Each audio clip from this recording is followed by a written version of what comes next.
ప్రధానంగా మధుమేహం, మధుమేహంలో వచ్చే సమస్యలు, మధుమేహంలో వచ్చే ఇతర సైడ్ ఎఫెక్ట్లు, లేకపోతే మధుమేహం వల్ల వచ్చిన ఇతర సమస్యలు లేదా సైడ్ ఎఫెక్ట్లు కావచ్చు, రోగాలు కావచ్చు, లేదా మధుమేహానికి వాడే మందుల వల్ల వచ్చిన సమస్యలు కావచ్చు. ఈ షుగర్ అని మనకు ఏదైతే చెప్తున్నారో డయాబెటీస్ అని అంటున్నాం, మంచి భాషలో అయితే మధుమేహం అని అంటున్నాం. ఈ మేహ రోగాల్లో నేడు మన దేశంలో 15-20% మంది ఈ మేహ రోగాలతో బాధపడుతున్నారు. అంటే డయాబెటిక్ అంటే ఈ డిసీజ్తో.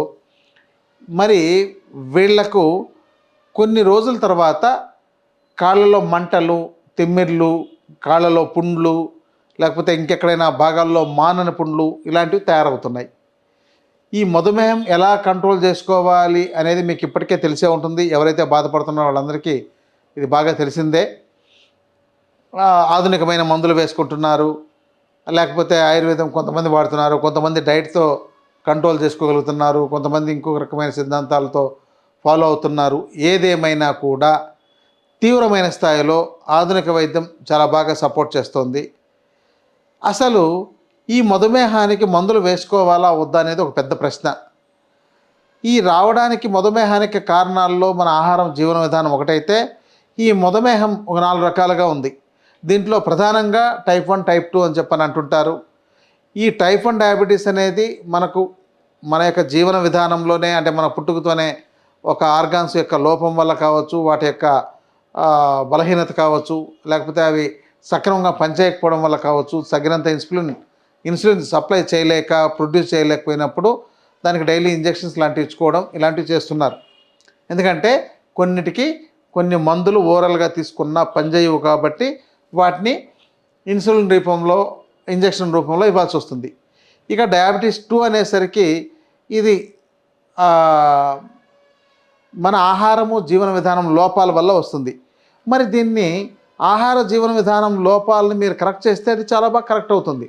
అంటే ఇది డిసీజ్ కాదు, డిజార్డర్ అని అర్థం. ఈ డిజార్డర్ని ఆర్డర్లోకి తెచ్చుకోవాలి. మరి ఎందుకు తెచ్చుకోలేకపోతున్నారు? ఇది వాళ్ళ విజ్ఞతకే వదిలేసేయాలి. ఎందుకంటే మందులు వేసుకుంటున్న వాళ్ళు ఒక ట్యూన్ అయిపోతున్నారు.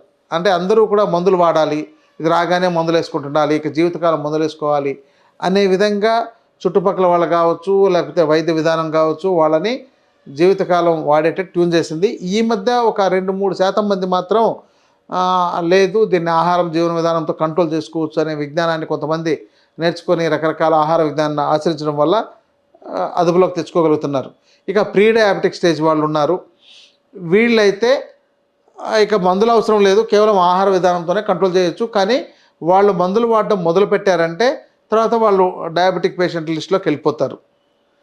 ఇక జువెనల్ డయాబెటీస్ అంటే పిల్లల్లో పుట్టుకతోనే కొంతమందికి వస్తుంటుంది. వాళ్లకు తప్పనిసరిగా ఇంజెక్షన్ రూపంలో, ఇన్సులిన్ రూపంలో ఇచ్చుకొని చికిత్స చేయాలి. ఇది వైద్యుల పర్యవేక్షణలో చేసుకోవాలి. తర్వాత గెస్టేషనల్ డయాబెటీస్ అని చెప్పని ప్రెగ్నెన్సీలో కొంతమందికి వస్తుంటుంది. ఎందుకంటే వాళ్ళ ఆహారము, జీవన విధానం అప్పుడు సరిగా ఉండదు కాబట్టి ఆ యొక్క ప్రెగ్నెన్సీ వచ్చినప్పుడు ఎలాంటి జీవన విధానాన్ని పాటించాలి, ఎలాంటి ఆహారం తీసుకోవాలి అనే వాటి మీద మన దేశంలో 100లో 99 మందికి అవగాహన లేదు అని చెప్పొచ్చు. అందువల్ల వాళ్ళకి డయాబెటీస్ వచ్చే అవకాశాలు ఉంటాయి. తర్వాత అది కంటిన్యూ అవ్వడము, లేకపోతే తాత్కాలికంగా ఉండడము, లేదా తాత్కాలికంగా కొంతకాలం ఉండి తర్వాత తగ్గిపోవడము, తర్వాత లేదంటే వాళ్ళ ఆహార జీవన విధానం మార్చుకోవడం ద్వారా తగ్గుతుంది. అయితే ఎవరైతే మందులు వాడారో వీళ్లకు కొన్ని రోజులకు కాళ్ళలో మంటలు, తిమ్మిర్లు, కాళ్ళలో పుండ్లు రావడం ఇలాంటివి జరుగుతుంటాయి. మరి దీన్ని ఎలా తగ్గించుకోవాలి? ఇది సర్క్యులేషన్లో కొన్ని రకాల సమస్యల వల్ల ఈ సమస్య వస్తుంది. అంటే ఆ యొక్క ఆర్టరీస్ కానీ, వెయిన్స్ కానీ దెబ్బతినడం కానీ, నర్వస్లో స్పర్శ తగ్గిపోవడం కానీ, ఇలాంటి వాటి వల్ల బ్లడ్ సర్క్యులేషన్లో సరిపడినంత న్యూట్రిషన్ ఆ భాగాలకు అందకపోవడం వల్ల కానీ ఈ యొక్క సమస్య వస్తుంది. మరి దీన్ని మీరు ఎలా తగ్గించుకోవాలంటే, ముందు మీ యొక్క మందుల యొక్క ప్రభావం ఏమైనా ఉందా, ఆ మందుల్లో ఏమైనా సైడ్ ఎఫెక్ట్లు వస్తున్నాయా, వాటిలో ఈ యొక్క న్యూరో ప్రాబ్లమ్స్ వచ్చే అవకాశాలు ఏమైనా ఉన్నాయా అనే దాన్ని పరిశీలించి ఆ మందులు మార్చుకోవడం కానీ, లేకపోతే దీనికోసం ఆయుర్వేదిక్లో ఏ మందులు ఉన్నాయి, ఆయుర్వేదిక్లో ఇలాంటి సైడ్ ఎఫెక్ట్లు వచ్చేవి ఏవి ఉండవు.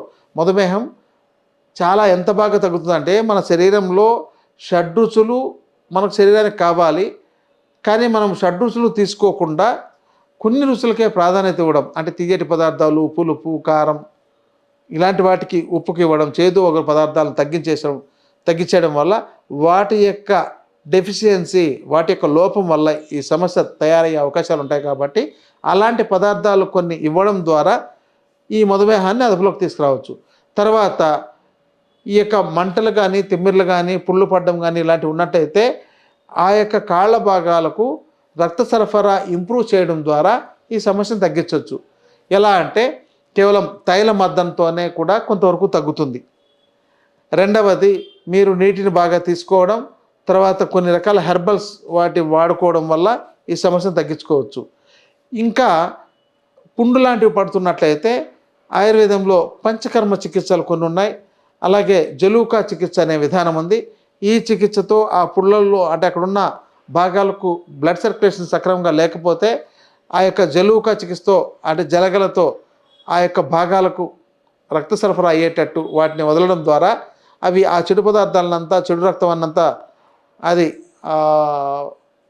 లాగేసుకొని మనకు మంచి రక్తం సప్లై అయ్యేటట్టు చేస్తుంది. కాబట్టి అక్కడే ఈ సమస్య తగ్గుతుంది.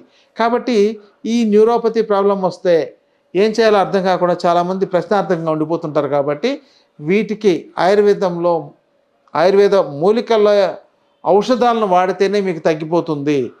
కాబట్టి దానికోసం మీరు బాధపడుతూ, ఇబ్బంది పడుతూ, నిద్రలేతని రాత్రులు గడపడం, ఎప్పుడు మంటగా, ఇబ్బందిగా ఉంటే మానసికంగా కుంగిపోవడం అనే సమస్య లేకుండా మీరు కాపాడుకోవచ్చు. కాబట్టి దీనికోసం మీరు మీ దగ్గరలో, మీ అందుబాటులో ఉన్న ఆయుర్వేద వైద్యులను సంప్రదించండి. ఒకవేళ మీకు అలా అందుబాటులో లేని సమయంలో మమ్మల్ని కూడా సంప్రదించవచ్చు. తర్వాత రోజు తైల మర్దన, ఏదైనా కొబ్బరి నూనె కావచ్చు, నువ్వుల నూనె కావచ్చు, లేదా ఆవాల నూనె కావచ్చు, ఇలాంటి వాటితో మీ పాదాలకు ఎప్పుడైతే మీకు తిమ్మిర్లు రావడం, మంట రావడం ప్రారంభమైందో అప్పటి నుంచే ఈ పాదాల భాగం నుంచి పాదాల్లోనూ ప్లస్ ఆ పై భాగంలో మోకాలి దాకా మొత్తం చుట్టూ కొంత బాగా తైలంతో మర్దన చేస్తున్నట్లయితే కొంతవరకు సర్క్యులేషన్ ఇంప్రూవ్ అయ్యి మీకు ఆ యొక్క రక్త సరఫరా సక్రమంగా ఉండడం వల్ల ఆ మంట, నొప్పి, తిమ్మిర్లు అనేది తగ్గుతుంది. అప్పుడు మీకు నిద్ర పట్టే అవకాశాలు కూడా ఉంటాయి. ఇంకా తీవ్రంగా ఇది చేసినా కూడా మీకు పరిష్కారం జరగడం లేదు అని అంటే ఆయుర్వేద వైద్యుల పర్యవేక్షణలో కొన్ని ఔషధాలను సేవించడం ద్వారా ఈ సమస్యను తగ్గించుకోవచ్చు.